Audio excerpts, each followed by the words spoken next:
자, 한국인의 밥상에서 빠질 수 없는 김치.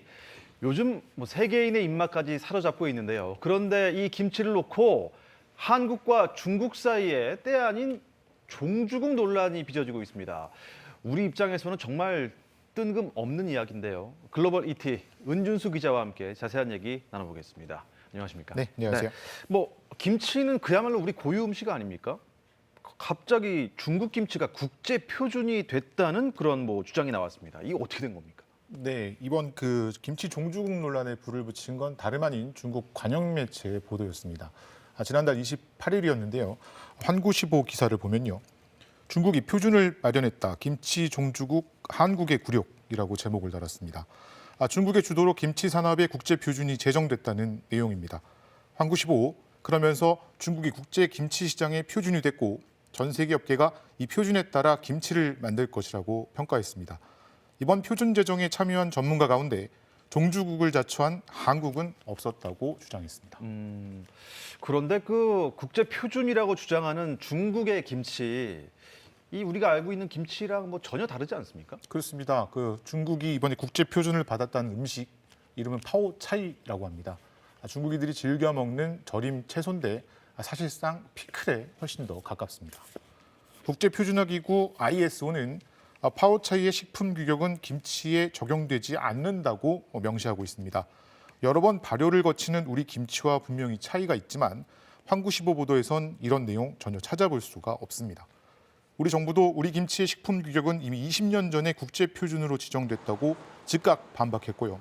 영국 BBC, 한국의 김치 재료, 김장 문화를 볼 때 중국 파오차이와는 다르다며 환구시보의 보도는 오보라고 지적했습니다. 중국 외교부의 경우 논쟁이 있는지는 모르겠다 이렇게 한 발 빼면서도 한국과 중국은 협력과 공유할 게 더 많다며 진화에 나섰습니다. 네, 논란은 아주 쉽게 일단락 될 것 같습니다. 그런데 또 외국인 입장에서는요, 이 김치 발음 때문에 좀 문제가 될 수도 있다면서요? 네, 김치하면 한국 이 공식이 우리에겐 명확합니다.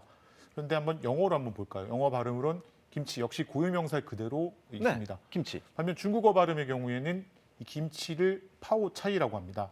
그러니까 한국 김치의 경우도 한궈 파오차이라고 읽힙니다.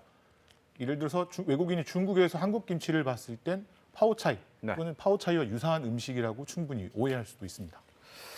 다양한 방법으로 김치 종주국인 우리나라를 좀 어떻게 자극하는 것 같습니다. 근데 중국이 이렇게까지 하는 이유가 뭘까요? 네, 중국은 김치가 지금까지 파오차이의 한 종류다 이렇게 억지 주장을 펴오고 있습니다.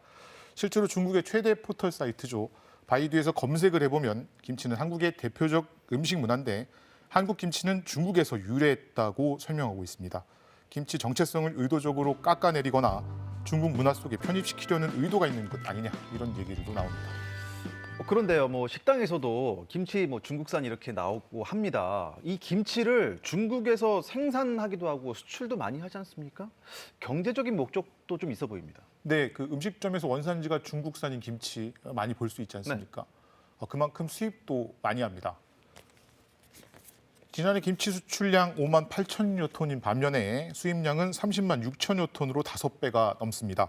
수입 물량의 99%, 그러니까 거의 대부분이 중국산입니다. 우리나라는 2010년부터 지난해까지 10년 연속으로 김치 무역 적자를 기록하고 있습니다. 환구시보도 이런 점을 노려서 노골적으로 공격했습니다. 우리 정부가 김치 자급률을 끌어올리려고 노력은 하고 있지만 한편으론 가격 경쟁력을 갖춘 중국산 김치를 적극적으로 수입하고 있다고 주장했습니다. 그러면서 김치 종주국이란 말은 유명무실하다 이렇게 호평을 내놓겠습니다. 네, 코로나19로 발효식품이 주목을 받고 있고 한류 인기까지 더해서 전 세계에서 김치에 관심을 보이고 있는 상황입니다. 이런 논란이 불거졌는데 우리 김치만의 우수성을 과학적으로 좀 더 규명해서 더 많이 알리려는 노력 정말 필요해 보입니다. 은준수 기자 잘 들었습니다.